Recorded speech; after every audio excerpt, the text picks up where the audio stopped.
The knock came in the heart of a raging snowstorm, 3 sharp bangs against the door, hurried and trembling. When I opened it, my 8-year-old nephew stood there, lips blue, breath clouding in the frozen air. In his arms lay a baby, swaddled in nothing more than a thin blanket. "Please help," he stuttered, voice shaking. "The baby's life, it's in danger." I pulled them inside, the warmth spilling out into the bitter night. His small fingers clutched the fragile bundle as if releasing it would mean the end. At the hospital, nurses swept the infant away into a sterile room. Machines beeped, oxygen hissed, and the doctor examined in silence, too much silence. Then he turned to me, the weight in his expression heavier than the storm outside. "This child," he said slowly, "is severely malnourished. Signs of neglect, prolonged exposure.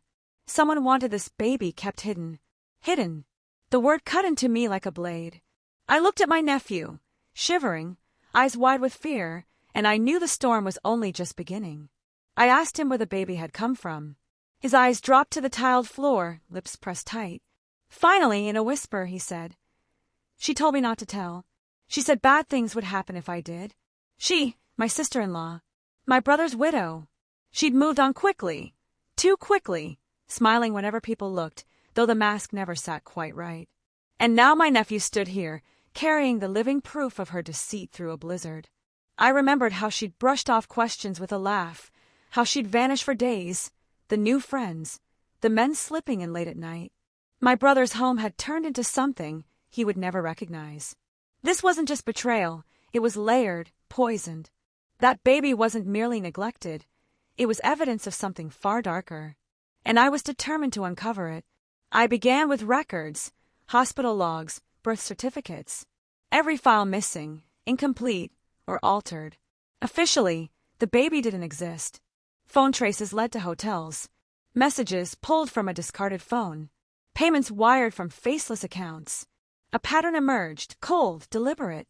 My sister-in-law hadn't been mourning a husband. She was leading a second life. Not a widow, but a mistress. A secret someone kept hidden. And the child, not my brother's legacy, but the product of her deception.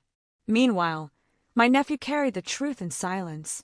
I watched him carefully, the way he flinched at her name, how he never asked for her. Children don't bury pain like that unless they've been forced to. Each night I assembled the puzzle, slow and precise. She believed secrecy was her weapon. She was wrong. My weapon was silence. The DNA results came in a plain envelope.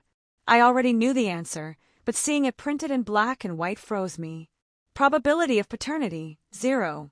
The baby was not my brother's. I drove through the snow to her house, carrying the report inside. She greeted me with that painted smile, which faltered when she spotted the envelope. I placed it on the table, said nothing. Her hands trembled as she unfolded the paper. Her eyes darted, her face drained, her chest heaved. Finally, in a broken whisper, "Who told you?" I leaned back, calm, detached. The storm did. The silence that followed cut sharper than any scream. She collapsed into excuses, tears, shaking hands, rambling about survival and loneliness. But the truth was already carved into the air. I didn't shout. I didn't curse. Instead, I called my nephew into the room. He appeared in the doorway, small and fragile, yet braver than she would ever be. I knelt beside him and spoke steadily. "Your father loved you more than anything. But this baby isn't his." The words broke her. She pleaded, begged, but my nephew looked at her with a silence no child should ever have to carry. And in that silence, I saw it, the exact moment she lost him forever. Not because of me, but because of herself. I didn't need revenge. The truth was punishment enough, standing like a wall between them. Days later, custody shifted. Investigations opened. She fought, clawed, screamed, but her mask had cracked beyond repair. My nephew stayed with me. The baby received proper care. And she was left to rot in the wreckage of her own lies. Sometimes I walked past her house, curtains drawn, lights dim, a hollow shell of the woman she pretended to be. For me, the storm has passed, but the cold lingers. I saved the children from her shadow. That was all that mattered. And she's nothing now but a ghost still walking.